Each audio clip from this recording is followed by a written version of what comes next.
Hello and welcome, this is rooflemonger, and my friends, today I want to talk about the future of Dragon Ball FighterZ. Now currently, we're in Season 3, so we still got planned content to come. We still have Super Saiyan 4 Gogeta on his way to the game. And there's certainly a lot to speculate about the launch of Super Saiyan 4 Gogeta, right? What is he all about? What moves is he going to have? Is he top tier? Is he unplayable trash? Will there be a balance patch along with him? All that kind of stuff, right? And that's the immediate future, but I'm talking a little bit beyond that. What happens after Super Saiyan 4 Gogeta? After the launch of Super Saiyan 4 Gogeta for Dragon Ball FighterZ, that is the end of announced content for the game. Now, is that necessarily the end of the game? Well, no, we'll talk about it in a minute here. But yeah, that's kind of it for now, right? And the questions here are basically twofold. What about a Season 4 of Dragon Ball FighterZ? And also, we kind of start having to look at this question, what about a Dragon Ball FighterZ 2? So let's talk about a Dragon Ball FighterZ 2, the sequel to Dragon Ball FighterZ. Is it going to happen? And in my opinion, it's effectively inevitable. It's a guarantee. Dragon Ball FighterZ is far too popular, sold way too many copies, and made way too much money to not warrant a sequel. It's gonna happen, it's just a matter of when. And when is the when? Well, who knows, right? It could be next year, it could be 2026. Who really knows? I do not. I'm sad to say. But is it gonna happen? Yeah, it's gonna happen. So if Dragon Ball FighterZ 2 is a lock, then, well, what about Season 4 of plain old Dragon Ball FighterZ? And I guess that's the question. Back when the game was newer, when the clock was running out on the first quote-unquote season of Dragon Ball FighterZ, and the first 8 DLC characters finally wrapped up, Android 18 Cooler came out, people ask me a lot, is the game still going to keep coming? And I'm like, yeah, don't worry about it. Of course, there will be a Season 2. And same deal, at the end of Season 2, people ask me, well, will there be a third season of Dragon Ball FighterZ? And I'm like, naturally, guaranteed. And then we come here to Season 4 of Dragon Ball FighterZ. And if you ask me, is there a Season 4? I'll say, yeah, probably, but I'm no longer 100% sure on that. Right now, we're in the age of fighting games where fighting games get their longevity through seasons and DLC. Back in the day, it was more like you bought the new game and that was it. It wasn't even necessarily a new game, right? You bought Street Fighter 4, then you bought Super Street Fighter 4. And you had to buy it because you couldn't really download it. And that was the case with so many games. That was just how it was. And eventually, it kind of morphed, it kind of changed. And eventually, yeah, maybe you could download the new thing and not get the disc. And now, basically, everything is seasons. And Dragon Ball FighterZ no different in that regard. We're on Season 3 right now.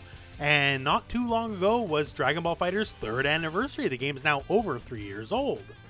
But just because you get additional seasons, additional content, doesn't mean a game will last forever. Like Street Fighter V is our example. It's getting its 5th season of content. And in fact, a couple weeks from the time of this recording, Street Fighter V is going to be turning 5 years old, right? But it's not getting that 5th season of content because that was the idea at the beginning, right? It's getting that 5th season of content because it's a buy-time season. Due to a mix of COVID and a lot of internal issues that unfortunately kind of delayed Street Fighter 6, Street Fighter V Season 5 is basically a big band-aid, right? So otherwise it just wouldn't have happened, right? And we would just move on to the next game. And that's kind of along the lines of what I'm thinking about Dragon Ball FighterZ. When is it time to just stop what we're doing and move on to the next game?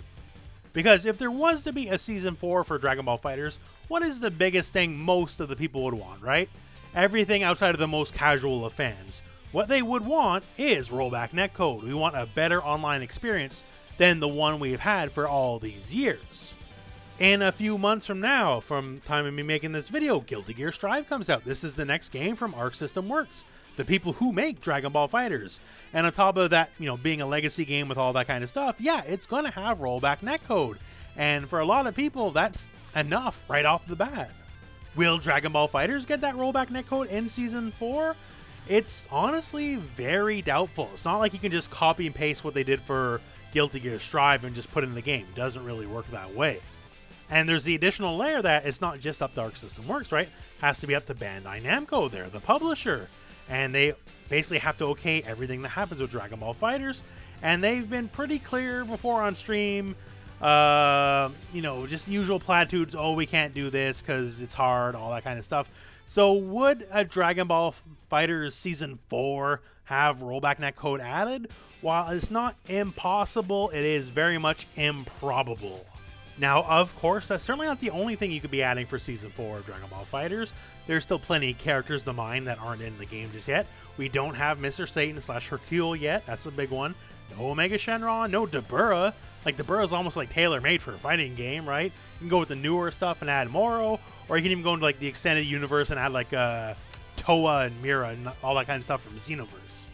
So there's certainly a lot Season 4 could be doing, but will it do the big thing that a lot of people want? Probably not. And you gotta look at it another way too, in that 2021 is a year where Dragon Ball FighterZ is gonna get bitten into fighting game community-wise, because this is a year with 2 major releases.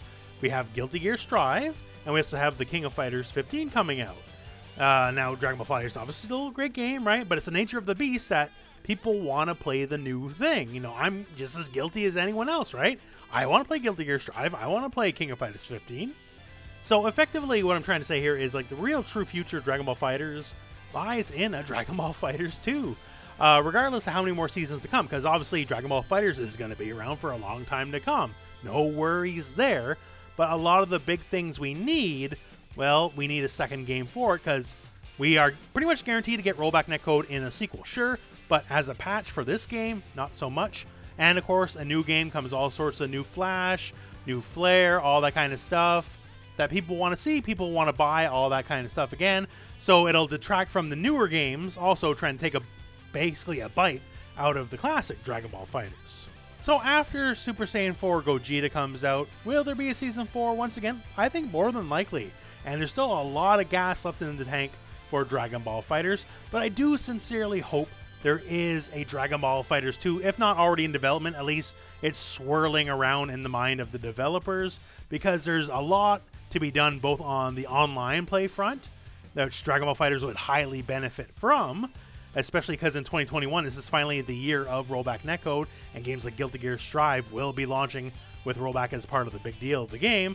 And there's a lot of lessons learned, too, you can apply to a Dragon Ball FighterZ 2.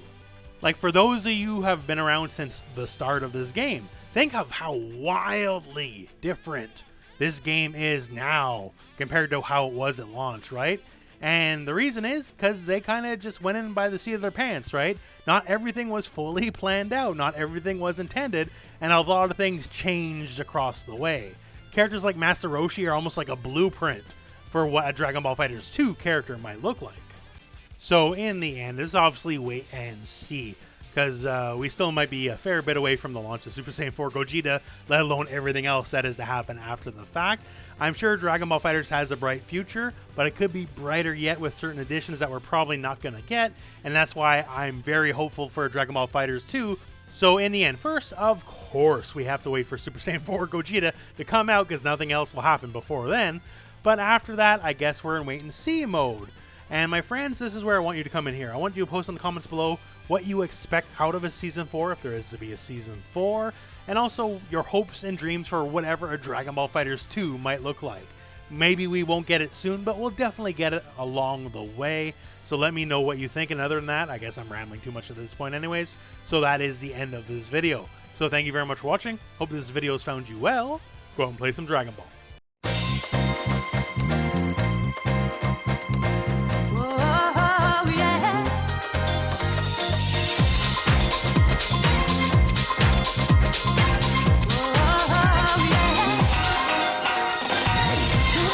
Love